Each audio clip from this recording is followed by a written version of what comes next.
फल लेने के लिए पधारे हुए समस्त हरिभक्तों को मेरा इस व्यासपीठ की ओर से जय श्री राधे जय श्री श्याम। मंच पर उपस्थित हमारे समस्त संगीत बंधुओं को मेरा इस व्यासपीठ की ओर से जय श्री राधे जय श्री श्याम। समस्त आचार्यगणों को मेरा इस व्यासपीठ से जय श्री राधे जय श्री श्याम। यह भागवत की कथा आपके क्षेत्र जिला मेठी गांव बड़गांव बड़गांव में यह भागवत कथा हो रही है। आज ऐसा पहली बार हुआ कि भगवान इंद्र भी प्रसन्न हो गए हम पर, लेकिन घबराने की, हताश निराश उदास होने की कोई बात नहीं है। जैसे कि वह परमात्मा जगन्नाथ है, दीन बंधु है, दयालु है, परम कृपालु है। जिस समय वृंदावन के वासियों ने, ब्रज गोपांगनाओं ने, बाबा नंद ने इंद्र की पूजा ना करी तो इंद्र कुपित होकर के समस्त ब्रज को डुबाने की इच्छा किया कि सारे ब्रज को डुबा दूंगा, लेकिन डुबा पाया नहीं। कहते हमारे साथ, हम आप सभी ने कल श्रवण किया ना, हमारे साथ श्री रघुनाथ, हमें किस बात की चिंता।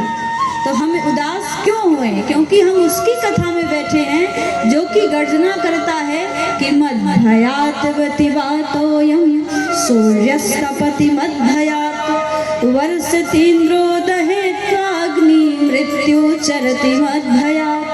अर्थात कपिलोपाख्यान में आज हम आप सभी सुनेंगे कि भगवान ने कहा है कि मद्भयात वतिवातोयम सूर्यस्तपति मद्भयात, मेरे भय से सूर्य तपता है, मेरे भय से अग्नि प्रवाह देती है, अग्नत्व को प्रदान करती है, और वर्षतीन्द्रो दहेत्वाग्नि, मेरे ही भय से इंद्र वर्षा करता है। और यही नहीं, मृत्यु चरति मद्भयात, मेरे ही भय से मृत्यु मानवों को चलती है। तो ऐसा लगता है कि भगवान की कृपा बरस ही रही है। अगर भीग करके कथा श्रवण करें, ऐसा हुआ ही नहीं होगा कल। जैसे कहते हैं ना कि वृंदावन गए और बारिश हो गई, तब तो सुकून है। वृंदावन में भीग के आए हैं, वृंदावन की भीग की परिक्रमा लगाए हैं, तो ऐसा कहीं जाना तो कहना अरे हम कथा सुनने गए हैं, वृंदावन की देवी जी आई थी, सौम्या जी आई थी, उनकी कथा में हम भीग करके कथा सुने हैं, तो अपने आप को गौरवान्वित होइए।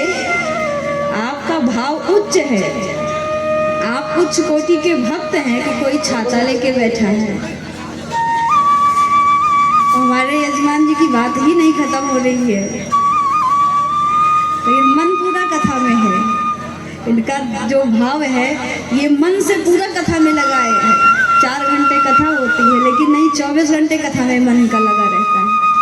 लेकिन जिह्वा तो राम नाम रटती तो है, लेकिन कभी कभी बदल जाती है। और आज हमें ऐसे ऐसे कथाओं को श्रवण भी करना है। कहते हैं ना कि तृतीय दिवस की कथा और सप्तम दिवस की कथा अत्यंत जटिल होती है। तो जटिल भी होती है और अत्यंत महत्वपूर्ण भी होती है। कोई अगर चतुर्थ दिवस कथा श्रवण करने के लिए आया, श्री कृष्ण का जन्मोत्सव सुनने के लिए आया, तो वह तो हम यही समझेंगे ना कि वह तो उत्सव था जब ही आया।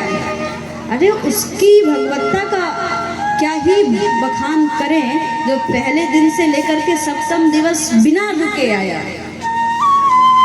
जैसे भक्तों ने प्रहलाद को, हिरण्यकशिपु ने कहा कि प्रहलाद को ऐसा दंड दो कि यह जीवित न रहे, तो होलिका भी जलाई, पहाड़ों से गिराया, चट्टानों से गिराया, लेकिन नहीं, लगाया एक ही नारा, हरि शरणम हरि शरणम।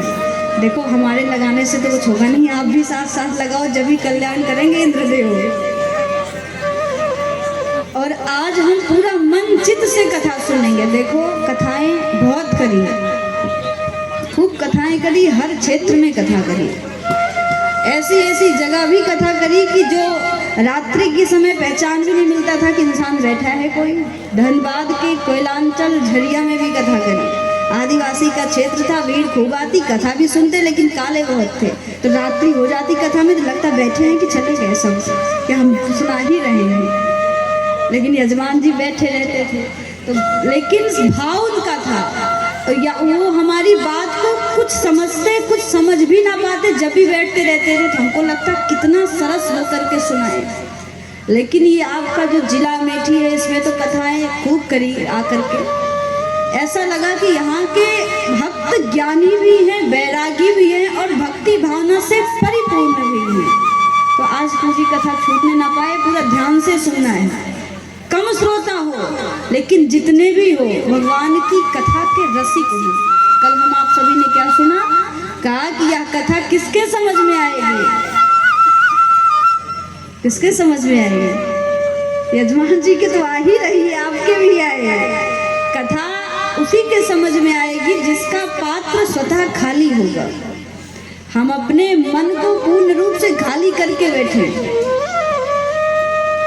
हम गंगा स्नान करने जाते हैं, कुंभ आया था, 144 साल वाला कुंभ आया था। जब भी मेरी कथा चल रही थी मैंने स्नान भी नहीं किया। तो जिसने किया है वो थोड़ा थोड़ा हमें भी बता दे कि मेरा भी कल्याण हो।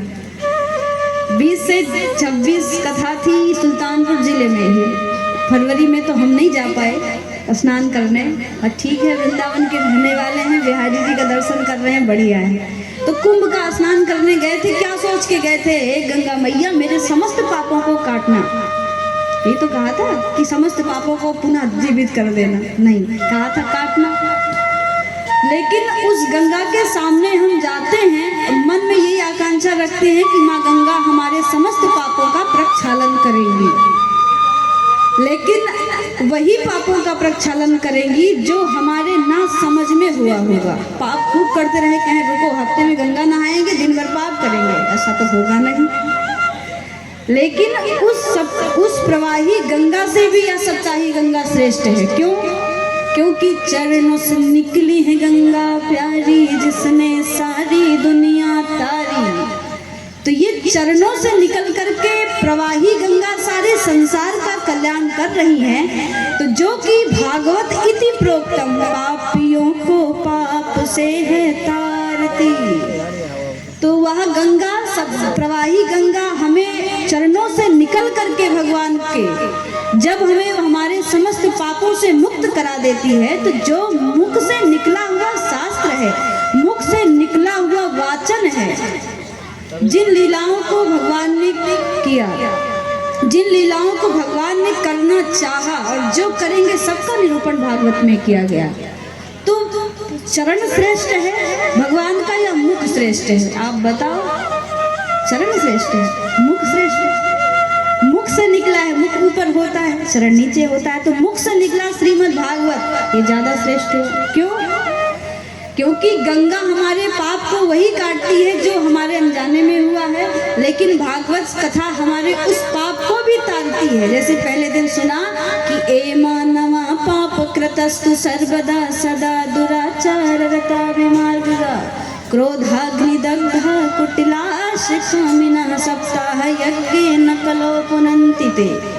ए मानवा पाप कृतस्तु सर्वदा, अर्थात ए मानवा कोई भी व्यक्ति पाप कृतस्तु सर्वदा, हमेशा पाप में ही क्यों न बंधा हो, लेकिन सप्ताह यज्ञेन कलो पुनन्ति ते। साप्ताहिक भागवत कथा श्रवण करने से हमारे समस्त पाप को पुनन्ति पवित्र कर देती है, पाप पुण्य में बदल जाते हैं।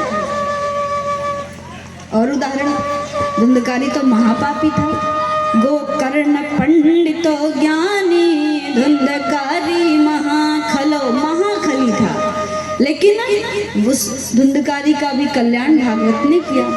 अच्छा, आप कहेंगे कि प्रयागराज में स्नान करने से बहुत फल मिलता है, क्योंकि त्रिवेणी का संगम है। गंगा यमुना सरस्वती के पावन मिलन को हम संगम कहते हैं, जिनमें स्नान करने से हमारे जीवन में जो 3 ताप होते हैं, दैहिक दैविक भौतिक ताप, सारे पाप नष्ट हो जाते हैं त्रिवेणी के संगम में स्नान करने से।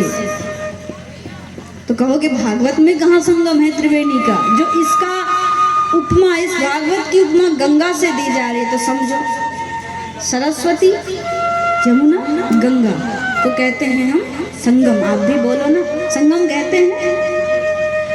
अब इस भागवत में बताइए कहाँ है कैसा संगम। इस भागवत में सबसे पहले यह भागवत की कथा लिखी कहाँ गई?